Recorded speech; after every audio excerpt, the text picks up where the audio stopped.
lead to in terms of the contribution that India is likely to make over the next 3 to 5 years for Microsoft, both top line and bottom line? No, thanks, Shireen. It's a real pleasure to be here.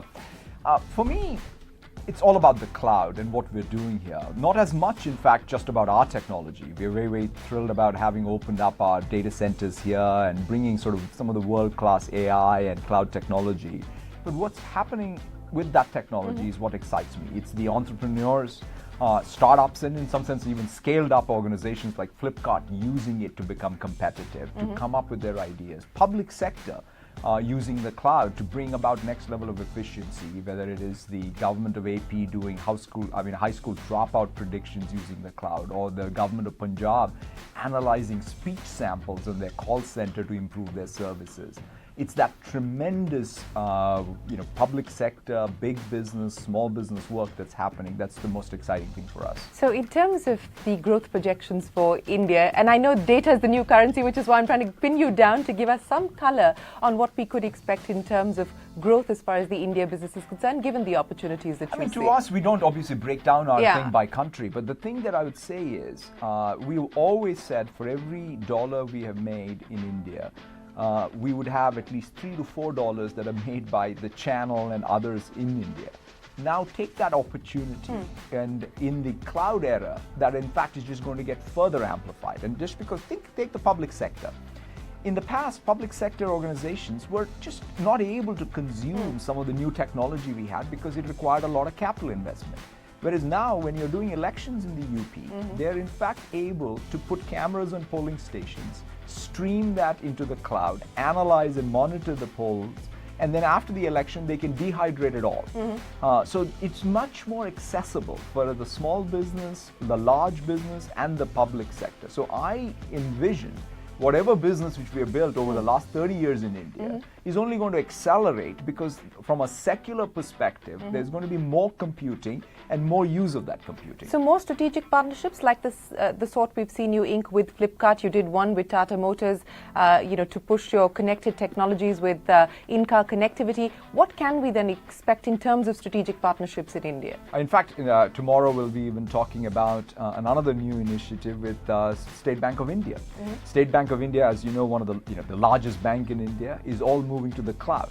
As a regulated entity, this is, I think, a very big milestone for them to adopt the cloud, bring the next level of productivity tools for all employees of the bank, and how they in fact work with their customers. So that's another big initiative. We're also working with the India stack in a very strategic way. So when we're bringing our cloud, it's not just about our cloud, but how does it compose or work with and integrate with the India stack? We in fact are going to launch Skype with Aadhaar authentication. So if you can, as a consumer, now not only use Skype, but you can in fact use Skype to access, whether it's bank accounts or it's a ration shop or anything else, because of the ability to have the India stack come to their work right in Skype. Since you're talking about leveraging the India stack, what has the experience been like working with the government? You're working with the central government, you're working with state governments individually as well. What's that experience been like, and what have been the lessons learned? I must say it has been a tremendous change in India when it comes to technology. In fact, I would say what the government has done in terms of building out the Aadhaar infrastructure, and even the vision of going from presence-less to paperless and so on, is just very enlightening. So the way at least we look at it is, if anything, how does the technology adoption across the broad spectrum of the industry and the economy get facilitated by the work we do as well as the work the government does? Because ultimately it's about removing friction and lowering cost so that there can be more computing that can help every Indian and every Indian organization. For 2017, what does the outlook look like, both in terms of the demand environment? You're here to talk about future decoded. In terms of disruption, what would be the next big areas for tech disruption? I think the biggest change that's happening, whether it's education, whether it's healthcare, manufacturing, the new currency clearly, or public sector, clearly the currency is data. Not just about collecting data, but how do you create intelligence, insights from that data? So, and directly tying that to the top line, bottom line improvements, whether it's crop yield improvement or factory floor improvement.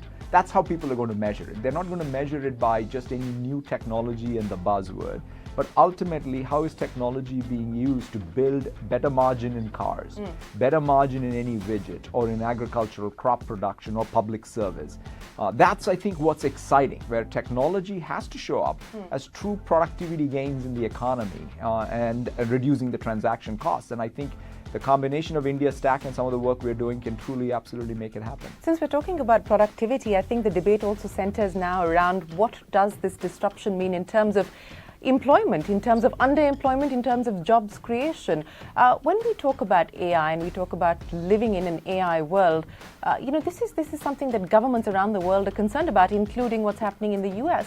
How do you address some of those issues, and what do you really see in terms of hiring prospects, for instance, in the creation of new collar jobs, as we now like to call them? No, it's absolutely a real issue in the sense that whenever there is new technology, there's always going to be displacement. And the real challenge, I think, in front of all of us is how do we commit ourselves to doing some of the very best work in upskilling people, whether it's students graduating from college, acquiring the absolute right skills for the new jobs that are getting created, or even some mid-career workers who get displaced. How do they acquire new skills? We're very, very excited about LinkedIn and what LinkedIn can do, and especially around the white-collar workers. I think LinkedIn already has that very efficient closed loop between skills you need, the jobs that you aspire to get, and how do we match the two. And so we now, in fact, will be announcing tomorrow about a new project called Project Sangam, which is an extension of what we have done with LinkedIn to more of the middle collar, new collar workers. So for example, hospitality, I think can be a great source of employment going forward. But the question is, how do we train people in the hospitality industry? So we're building out this open platform so that the people with the skill training capability can pour their training. People with the jobs, corporates and others, can put their jobs in it. And we will bring essentially that same technology we had in LinkedIn to help both upskill the workforce for these various vocational training jobs, and then also find the jobs that they really aspire to get. I want to talk to you about the US, and the Indian IT industry is concerned about what could happen in the US with the Trump administration. It's surprising, especially here in India, to see CEOs of large corporations come out and speak out publicly against an executive order, which is what companies like Microsoft and you specifically have done. How do you see this playing out? I mean, overall, for me, I always go back to the two core principles for us. As a multinational company, for us, we want to make sure we do our very best work in creating economic opportunity in every country that we participate in.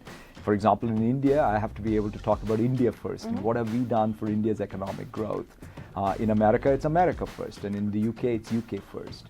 The second principle for us is, as an American company, we'll always stand for what I think are the enduring values of America. It's a land of immigrants. We stand for inclusion and diversity. And so these are the two core things that will drive how we advocate for any policy or against any policy in any country, for that matter. So I really always go back to these two guiding principles. I'm a perfect example of that, because if it was not for American technology reaching me growing up in India, I wouldn't have been able to dream the dream, and I wouldn't have been able to live the dream if it was not for the enlightened immigration policy of the United States. So having benefited from those two, and that personal experience is what informs what we do. You know, when you talk about, as a corporation, you're looking at America first, you're looking at India first, and that defines your business strategy for a particular region. But when you have politics that demands companies to say it has to be America first, you have to create jobs in America, we'll look down upon you, or we'll impose tariffs and barriers and so on and so forth if you move jobs out of America, how does that impact business decisions? I mean, ultimately, we are all subject to the laws of the land.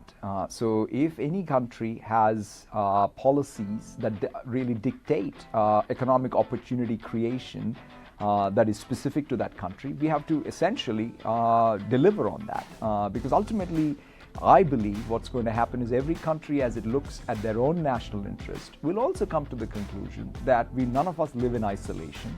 They will look for fair trade deals, and in the context of fair trade deals, they'll want to get world-class technology to be part of their economy.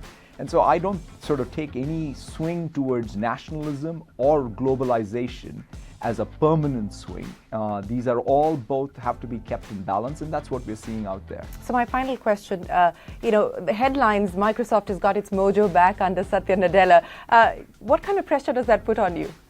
Well, to me, I think really the two things that I always think about, in fact, what is my job? One is that sense of purpose. We're 42 years since we were founded. We really want to stay true to the reason we were founded, which is to create technology so that others can create technology.